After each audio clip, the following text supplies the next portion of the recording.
Welcome back, ladies and gentlemen, to the Chupacabra's Lair. I'm your host, Larry the Chupacabra, and we're back for some more War Thunder today. And I know what you're thinking. Mr. Chupacabra, didn't you already do a video talking about the KV-2 and how absolutely redonkulous it was to put a 152mm gun on a tank that is basically a giant dumpster dumped on top of a KV-1? And then go shooting other tanks with it?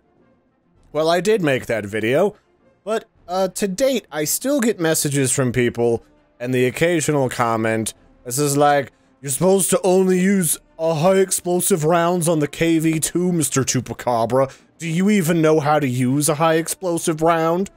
Alright, well, we're gonna put those questions to bed once and for all, because I'm gonna show you, aside from the first shot that I loaded one of these concrete penetrator rounds, just to sight in my ranges, that I do in fact know how to murder pretty much everybody with a frickin' high explosive round. Jeez, you haters. Alright, let's jump back into this camera mode, turn back on all of the frickin' markers, and let's go murder some people. Gee whiz, you guys, fine. I will fight people with the flippin' high explosive rounds. Although, to be fair, it's a lot easier to do that with KV-2 than it is with, like, a Sherman 105 howitzer or the German howitzer.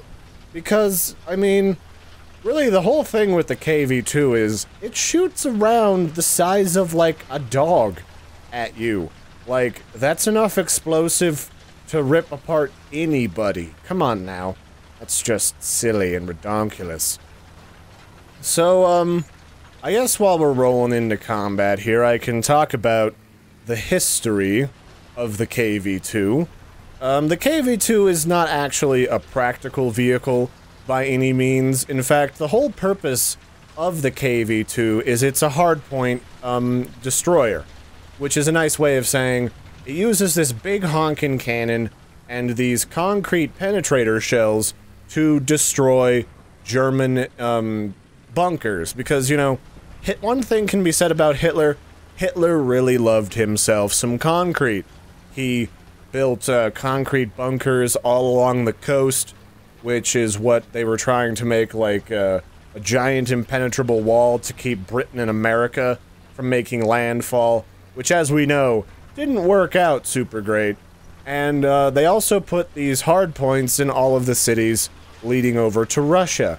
So, to dislodge sort of, problem, Germans, they would drive this big honker up to the bunker and just shoot it. Probably point blank, and just murder everybody inside and demolish it.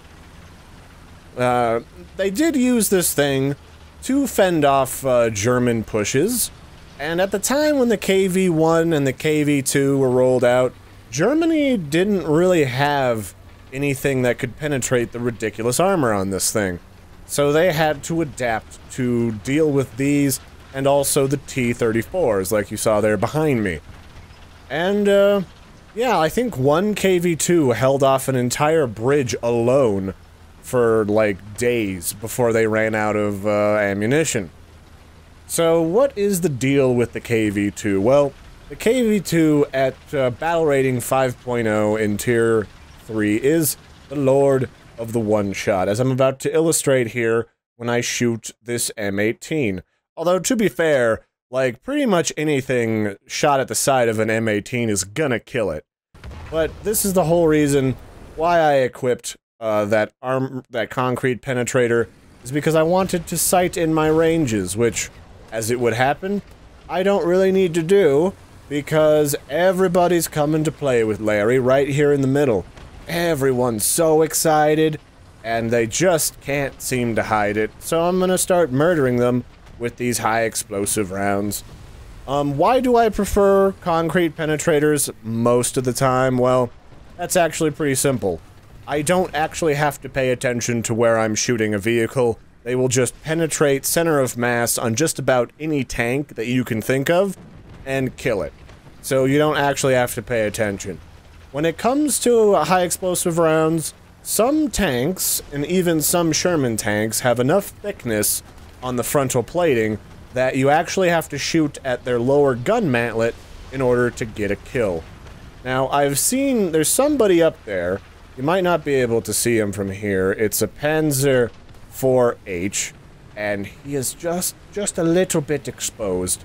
But that doesn't save him from the blessings of the murder, and what happened was I hit the top of his turret. You can't really see because they don't let you do replays of where the shot went in these recordings, but it basically just went into the top of his turret and then just shredded the rest of the vehicle. I mean, that's a big honkin' 152mm howitzer.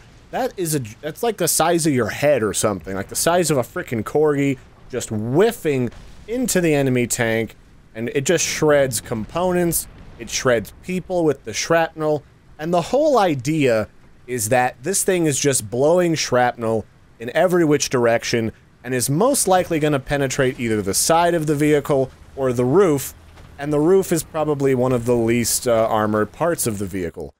So, here we've got an M4A3E2, I think this is a jumbo, if I remember correctly, and he's going to be a little tricky, but this first shot, I managed to hit right on the top of his gun mantlet, and I've managed to knock out his driver and also his machine gunner, so he's not going anywhere. So our buddy there, the KV-85, which is a modified KV-1 that has a IS-1 sort of turret on it, he's just going to peg away at that guy while we reload. Now, unfortunately, one of the most annoying features of the KV-2 is that because these are such big shells, it takes you, like, you know, something like 20-30 seconds to reload, and like up to a minute if, like, your loaders are dead or wounded. So, the biggest vulnerability of fighting as this thing is just your reload time.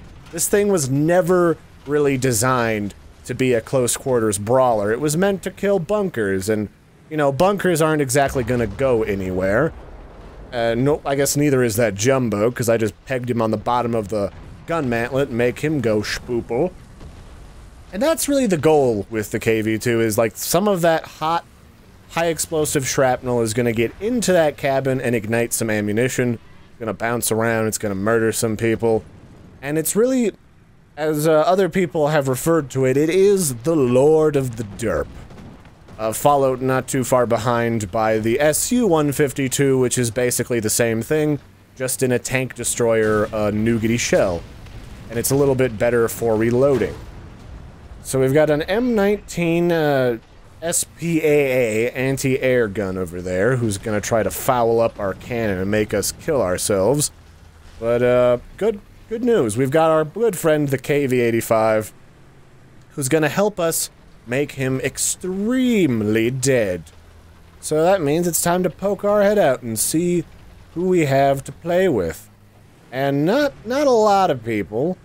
We've got that anti-air cannon up there, and here he's come try and poke his head out. Now, here's the weird thing. I got the kill on that SPAA, but I'm like a good 5 foot short of actually hitting his vehicle. So, sometimes the shrapnel is just perfect enough that even if you don't actually get a direct hit on them, it'll still knock them out, which is actually kind of amusing. I've also, while practicing to make this video, or get a good replay, I've also gotten a lot of, like, misses that go under the tank, pop up, and actually kill everyone inside, because they exploded under the tank, and just like the roof, the underside of a tank is very poorly armored. So, what else? What is this? Flippin'... Oh, this is that anti-mech mission. I don't know what the deal is with these. These have been popping up lately, but I haven't really paid too much attention. So, that's about all that's over here. There were a couple of people playing around on the other side of the river, but I think our pal over here, he has pretty much murdered just about everybody over there. And this is usually about the time that Russia gets access to the KV-85 and the T-34-85, which are basically the bodies of both of those respective vehicles with the improved turrets designed for the IS model. I don't know what the IS whatevers stand for, but they're pretty annoying tanks, I'll give them credit for that. And they eventually become like the IS-4 and 3, and those are some of the biggest banes of my existence. So we've got a Chaffee over here, the old M24, who missed a shot on somebody over here. I can't really remember if anyone managed to kill him or not, but we're about to get knocked out in the old KV-1. And the problem with the KV, not the old KV-1, the KV-2, the problem with this vehicle, aside from the fact that it's got the longest reload time ever, is the fact that it's got a really slow traverse rate. I mean, someone basically stuck a dumpster on top of the KV-1 and put a howitzer in it, so I guess I understand that hand cranking such a heavy son of a bitch is probably going to take a lot of time and muscle. So, I mean, if someone sneaks up behind you, unless they're can't shoot you or they don't notice you there, you're probably gonna get murdered. That's just the reality of playing as a KV-2. Your job is to kind of sit in the pack, kind of protected on all sides, and just sneak around corners, peg somebody with a high explosive or a concrete penetrator round, and make them dead. Which, it's actually gonna work out for us, funny enough, on this M18. He's gonna whiff his first shot, because the M18 can in fact penetrate just about every part of the KV-2, as long as they've got like a sabot round engaged, and I barely even clipped his butt. I don't know if you can see, but I clipped the corner of him right here, barely even hit him, and he went up like a firecracker. And he's got a friend up there who I'm kind of concerned about that I've seen. Unfortunately, that's not what's gonna murder old Larry. Nope, it's gonna be that dickbag from before. There were 2 SPAA guns, apparently, in this game. And the guy who was shooting us in the cannon before, he's gonna sneak up behind us and slowly murder our face to death. And that's gotta be one of the more embarrassing ways that a KV-2 can be murdered. So, I mean, it is what it is, but, you know, something's gotta take you out. It might as well be that. There he is. He was over there, off to our right. He's hanging out between the streets.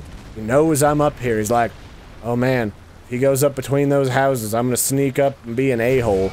Oh, there it starts. I got a little shot in the butt. I start to turn around, and here comes the volley of Johnny Sig. Unfortunately for Johnny Sig, I do sneak up on him with a KV-85 and murder the shit out of him and get my revenge. But, not for quite a while, and we're not gonna get a chance to preview that, because that's the end right there of our KV-2 playthrough. So, yes, I do know how to use the high explosive rounds, everyone. I promise, you saw me do it. I have witnesses now. You're all accessories to this crime thing that was happening with this dumpster attached to a KV-1. So, on that note, I guess we'll redo our little preview of the KV-2's armaments and armor before we jump out of here, just for good measure. So let's jump out of that replay screen, and here is the big old behemoth itself, the KV-2, a derpy yet beautiful piece of Russian engineering, which is really just slap a bigger gun on top of what's already a Murdertron. So, what's it got for armor? It's got the same general armor as a KV-1. It's got 75mm here in the front. It's got a 40mm and 30mm roof. And then it's got another 75mm of thickness going all the way around this big old turret with a 90mm rotational ring here, or a vertical ring. And then another 90mm here on, I guess this counts as a gun mantlet, but really, that's just a part of the cannon breech that's just being covered up. So this vehicle, it is absolutely chock full of ordnance. All the main explosive power is down here in the main compartment, blocked on either side by a big honkin' fuel tank. And actually, this thing doesn't have a lot of fuel storage capacity, so this thing must be a bitch to move around on the battlefield. So what they gotta do is they gotta screw the tops of these different ammunition on top, or they pop that in, then they pull in, like, the explosive charge, they put that into the cannon breech, and then it fires, which would explain why it takes, like, a gajillion years for it to reload. So you've got 2 loaders in here, which is actually kind of annoying, because if you shoot right through the center of the back, you've basically gone from a 30 to 20 second reload to about a minute and a half, because this commander, like, he's shouting orders. Like, I don't think he's exactly a muscular guy. And then, like, there's the aimer who's trying to help him. So this thing, it's a big target, really. I mean, you gotta sneak around and get the shot off, the one shot off, before they manage to shoot you at all. Because if they can shoot your commander or your gunner, then your shooting time is just severely increased, your ability to aim is decreased, and you're a sitting duck. So you gotta be really careful with this thing, but I gotta say, it's a lot of fun playing as the KV-1, or not the KV-1, the KV-2, and also the SU-152. Both of those are some hilarious tanks to play, but again, there's just a lot of flat surface area here. This is a sitting duck if you manage to get a shot pretty much anywhere on the top of the vehicle. However, I've gotten a boatload of one-shots by just pegging it right here in the front viewport. So it's basically a one-hit wonder on all fronts. So that's it for this episode, everybody. I'll catch you next time. I've been your host, Larry the Chupacabra, for more War Thunder action. And, bye, guys. Have a good one.